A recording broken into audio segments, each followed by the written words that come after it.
What's going on, everybody? Just want to get on here and bring everybody back to now.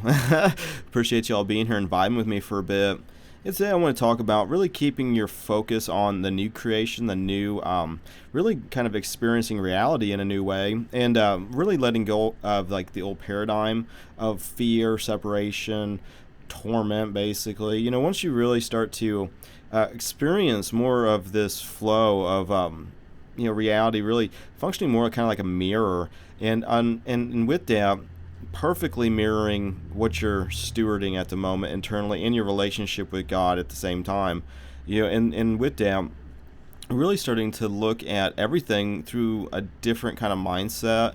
And that mindset has to do with just really enjoying the moment right now, and realizing that now is when love's all around you and God's with you always in the moment. Like part of this insanity that we kind of get into when we drift off into just fear and thinking things are separate and things are random and that you're a victim, and that a victim of happenstance and trauma and all this other shit, and getting more into kind of a gratitude vibe that you're done with that. Like you don't have to keep living that way anymore, because once you make the choice to start to move in a direction of love, and really exploring who God created you to be with God, with a relationship that you can have right now, not 20 years from now after you suffer and basically a self-induced hell, and then grow old, get sick, and die. That seems to be the kind of the fear of the ego, is not so much living in a constant state of suffering and hell, but the fear of oblivion. And it's like constantly trying to get you into this kind of a acceptance that what God has in store for you, you cannot experience until after death. And part of like facing death is, like, at least in my opinion, is really getting more and more present right now as you're just breathing in and breathing out. There's so many times you can, maybe get a fear of death. Maybe you have like symptoms of like a sickness, and not to spin out thinking worst case scenarios. Oh, hopefully, this isn't the big one, or these things we tell ourselves when something that really could be a neutral event. It's like so many times we just start reacting to our thoughts, and then we get like triggered and then feel like an emotion because of a thought, even though the outside world maybe had just been a neutral thing, and we're just get spun out in our minds. And then as we get spun out, I learned a lot, when I quit smoking cigarettes, about anger, and how when I get in these cycles of it, I just perpetuate more angry situations and difficulties that are virtually unnecessary. So it's like just through repetition, learning now. Everybody's different, but for me, I just give you these cycles of just like anger, and like for some reason feeling like it was worth it to just go there, maybe blow up on a loved one, or just a stranger even, or who knows, a job, or just kind of not holding it back, not just stuffing it down into the pit of the stomach, but at the same time, trying not to just become unconscious and just, who knows what happened. That was one of the things about when I used to be like really into drinking that kind of bothered me after a while, because I drink liquor like vodka, and I wouldn't normally, with beer, kind of get to this point with it, but like with vodka in particular, it'd just be craziness, not remembering any of it, and then people would fill me in the next day with these stories that felt like they were talking about a stranger. It's like, and I don't have any memory of that, and it was intense, some of these times. And so I don't like that, because so much of that, then I felt like I was like, then I'd have to deal with the consequences of it, even though I had no memory of even doing it. So it kind of felt like unfair, I guess, even though it's just these weird things we do. But like, moving forward though, feeling the emotion, and maybe experiencing it, putting it on for a while. But like what I'd noticed though is that it would compound, and I'd get more angry, and what would happen is the situations and my perception of the situations and everything would start to mirror that anger. So it's like, unless you do something to move in the other direction, it just keeps boiling to the surface. And the illusion, the shadow world or whatever, would continuously, match frequencies, maybe is a way to describe it, but like forgetting oneness and forgetting that, hey, I need to take responsibility for why these situations are angry to begin with. Part of it is my bad attitude, and a lot of the attitude has to do with just thoughts of the past that keep popping up in the present, and then just feeling an emotion with them, even though you start to get to a point of, after a while, where you start letting go of a lot of these bullshits, programs, these theories that people have just put on you that don't make any logical sense anymore, or that just doesn't match what reality is, in front of your face. It's like so many times we get brought up in these belief systems that just, I've learned a lot through my handyman business, because I'm in people's houses, and people kind of vibe a little bit different in their home, versus just I just met you out in public type vibe, and like you start to see how they're bubbles of reality, and how a lot of it has to do with their what's going on in their beliefs, and you see that playing out. I had an elderly customer one time. I was like painting basically like a laundry room area, but like I also had to like put an access panel or something in. But like when I was out there, it was in the middle of country. It's probably 35-40 minutes from like a city that has maybe 200,000 people in it. But I would have not felt like it was way off the road. I mean, it was, I could have missed it, if I wasn't just being like cautious, or not cautious, but trying to find it. And like I had left a truck full of tools there, unlocked, and not even think twice about it. But like, they were just really concerned all the time of like meth addicts breaking into their house, and then then they had these elaborate stories of their neighbors getting robbed. And like, I'm not calling them a liar or anything, I'm sure for them that was very like a real situation. But like, as I was in their house, it was like all day long they're listening to like cop drama and like what to do in case of like some worst case scenario, or like, oh, somebody stole my identity and here's the steps to do it, and here's how you prevent that in the future. And like I just overhear it, and like I had one point I heard the TV say something about how you should keep the local police number in your phone instead of just calling 911. And then like the homeowner came over to me and asked if I had the local police number on my phone and if I wanted to put it in. It's like it's like I'm not concerned about that, but like it's so much of this though is just your mental diets, especially if you're just constantly just looking into the abyss and just scaring yourself. So much of this is you're scaring yourself. Your worst case scenarios then all of a sudden start to get mirrored in the outside world, and it's like, oh well, shit, look, it's all going downhill, things are getting worse and worse and worse. It's like, it's not even the reality. Things are not getting worse and worse and worse, and that might trigger people, but it's like, you can walk around a lot of places, at least in the United States where I've been, and not get just, gangs of just, gun-toting assholes just robbing people, raping people, cutting people's heads off. Like, if you like believe any of the history that we got taught, it seemed like the past was a lot more dangerous, but like it all seems to be all playing out in the present moment anyway. So it seems like whatever you're kind of wherever you're at, your environment will kind of match that, it seems like, at least, but like and at least then you can start taking control and changing at least your perception, because I feel like so much of this is realizing that the heaven's already like around you, and you're already kind of there.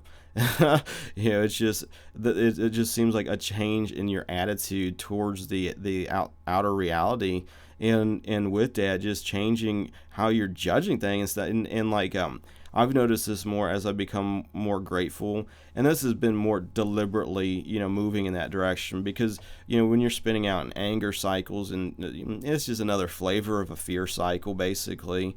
It does the same thing. It just you keep spinning out in what you don't want, basically, unconsciously, and that's the other end of it. It's like, whether you're doing it consciously or unconsciously, it doesn't really matter, because it's doing, basically it's happening regardless. So you can basically, have your thoughts that are racing from the past, what if, fear, I need to do to please, some external power, and just like, getting out of that entire way of being and just letting go of that is like being completely unnecessary, and not there's a better way. And with that, recognizing the stories that we tell ourselves, it's like, for one, they're not true. It's like so much of the drama that we tell ourselves is not even real or true. It's just either childhood, something our parents, or some like family programming. And it's like you can tell yourself whatever you want inside. When you might as well, you want to have unconscious just lies and nonsense that makes you suffer, or you want to just like experience a different thing internally of where you're like experiencing happier thoughts. Your first thought isn't like fuck them, let's kill them all, to this is all, we're all connected, so let's use that to vibe high, and like and I want to say make a change, but ultimately recognizing that we don't got to do anything. It's already like that, and just that faith, realizing that if the internal is being externalized by God in this creation somehow, and if you're just going to unconsciously keep reacting internally to fear and suffering that's not real, and then experiencing that, why not do the opposite?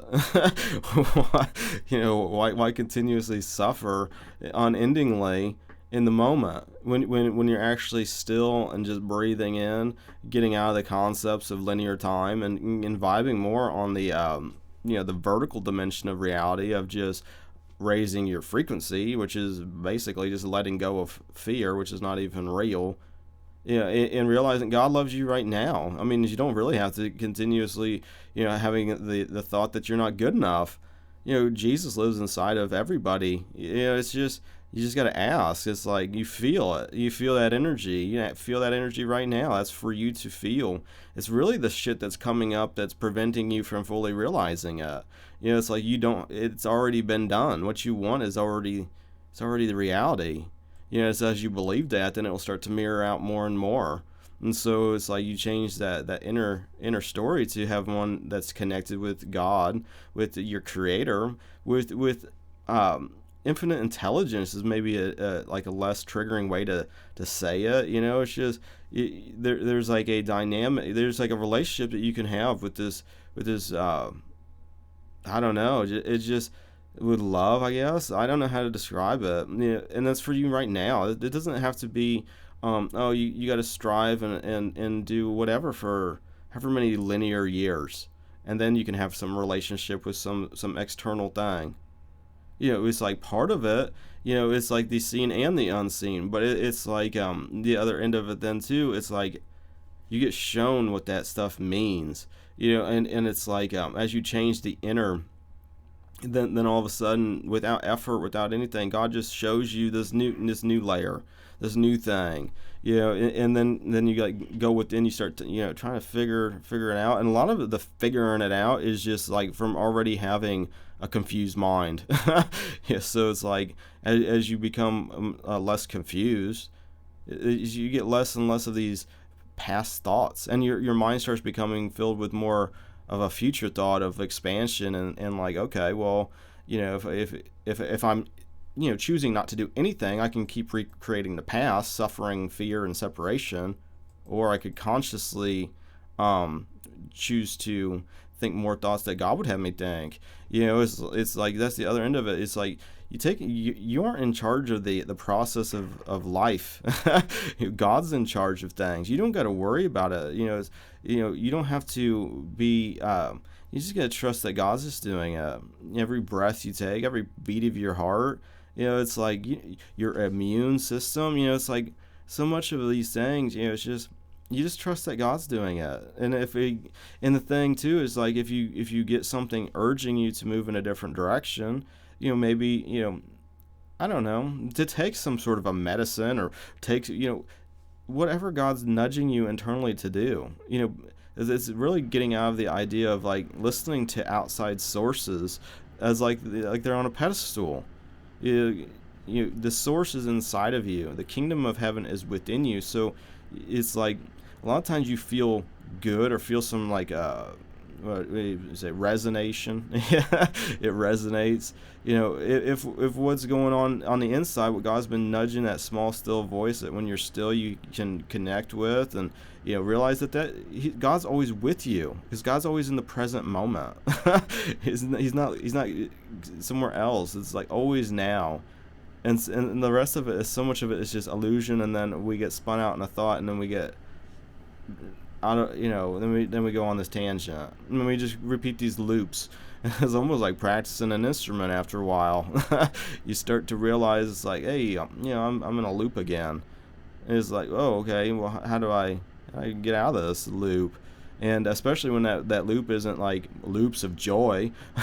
If you're in loops of joy, why not just stay in there for a while and just share that with others for the fun of it? So much of things is just for the fun of it, not because I'm, feeling like an obligation, or you feel like an obligation. You just start just feeling like just to do it. Why not? Because we can. It's almost like like the highest art form, being able to have reality be your canvas and be able to just see things in a different way that are already like that. Like there is no coincidence or accident. And so realizing that more and more so, it's just like then seeing it more and more so as it reflects and get pushed out, and then then you see the next mountaintop, and it's like, okay. And getting over this idea that, because I'll feel that where it's like, well, things are going awesome, but then I still need to, on some level, this body needs to die. It's like, why do I keep thinking that? It's like, for one, I'm young, but for them too, it's like, it's also just like realizing how many limiting beliefs and how many assumptions that you carry with you with the form. It's like a reason Jesus said it's a temple. Gets you out of this idea that it's I don't know, like flesh and blood. When you could get like a strong microscope, scanning electron microscope or something, and just zoom in to your finger, and it just disappears. That's like accepted science that I got taught that in like 8th grade chemistry class in middle school. Confirmed through fucking high school science. And it's like, well, so why am I thinking that it's and again, it's not even separate from what's going on. It's all part of the shadow world, where consciousness, is first, and then it just comes out. So it's like your beliefs, and this has to do with my beliefs. It's like looking at like the body as being perfectly representing those beliefs. And as those beliefs change inwardly first, and then start seeing it more reflecting, maybe minute by minute, and not even worrying about the timing, just knowing that that's just the way it is, and then you'll just see a progression. And that has to do too with being thankful. Instead of like looking as you get older as you're, oh shit, my body's falling apart, asking God for healing in the body, is on some level saying that that's not what you are, switching that around to thanking God in advance that, maybe you're feeling a symptom, maybe like I'm experiencing a stuffy nose, and a cough and shit, and it's like I'm not worried that oh shit, here it is, I don't even know why my body's doing that, but I'm just going to try, thank you, God. I don't got to worry how my immune system works, and that it's just working perfectly. When I cut, my skin, I just see it over and over again, just, perfectly, just back to normal. I didn't have to think about one clotting thing or one white blood cell doing something, or I didn't have to tell something to divide. It just did it on its own. And so much of this thing is getting into a space of just realizing it's going on its own, because that's, part of God's plan. It's like God's in control. And that's one thing about like Neville Goddard, that I don't know if I don't really necessarily vibe with his point of view, because I just put it on and just see what he says, if there's truth in it, but it's like anything in the external, it's a puzzle piece. And for going within and doing your own relationship with God, and finding the truth out that way, as the Holy Spirit, which is within you, teaches you these things. But then there's a verse, and I don't know if I can find it really quick, but it's always kind of stuck in my mind that we don't know what God's imagine, or let me just look it up before I just stammer on. It has to do with God's imagination being so much more than what ours is. And it has to, I guess the way I interpret it, trying to find it. Yeah, I have to look it up or something, but just I don't know. Don't take my word for it. This is just me, just kind of remembering. But it's like that we can't grasp how good things will be. So to lean on God's imagination, and Neville Goddard would describe your imagination as being that connectedness with the divine, that all things are possible. And I'm not saying it's not, but it's also, almost falling into that kind of category of your imagination, your work, which you can envision, versus just trusting that, there's so much more, to love and to experience and to grow and to expand, and to allow divine intelligence to show you maybe a new kind of imagination. Be open to it, just not looking at everything, maybe judging it, but just being open to the idea that God could have things in mind that are beyond anything that you could have imagined to begin with. And that could be easier, especially for if you're dealing with maybe not being able to imagine scenarios that are good for you anymore, where it's almost like your thoughts of tomorrow have become jaded or kind of distorted. Just to be open to just asking God to, what is Jesus' imagination? What does Jesus imagine? Jesus is inside of you, so you're one with the sonship, the body of Christ. So everything that Jesus experienced, you have access to it. He said that you could do more, what he does and more. As part of that oneness and understanding now. But like with that, not forgetting that you don't have to, the solution, the problem and the solution are together. God's already gave the solution. So a lot can be said about just asking for wisdom on things, and going, being still and listening to that inner voice to help you. But with that being said, I think I'm gonna bounce. I'm gonna do some dishes and get the kitchen clean. And but with that, I like to do these quote unquote random Bible verses. Nothing's random. God's 100% in control of literally everything, and speaks to us in the moment. I just want to give God a chance to speak to you, who's ever listening now. Let's see what God's got to say. Ezekiel 2:1-2, and he said unto me, Son of man, stand upon thy feet, and I will speak unto thee. And the Spirit entered into me when he spake unto me, and set me upon my feet, that I heard him that spake unto me. There you go. And with that being said, I appreciate you guys liking, sharing, subscribing. I also appreciate your attention for this long. Hopefully I've been a good steward of your attention. And I also appreciate your support spiritually. Probably spiritually is good, because you're very powerful with your thoughts, whether you're aware of that or not. But you hopefully are becoming more aware of that. And so I appreciate that, and just supporting in the physical too. But until the next now, I think I'm gonna bounce. So have a good rest of your life, and God bless.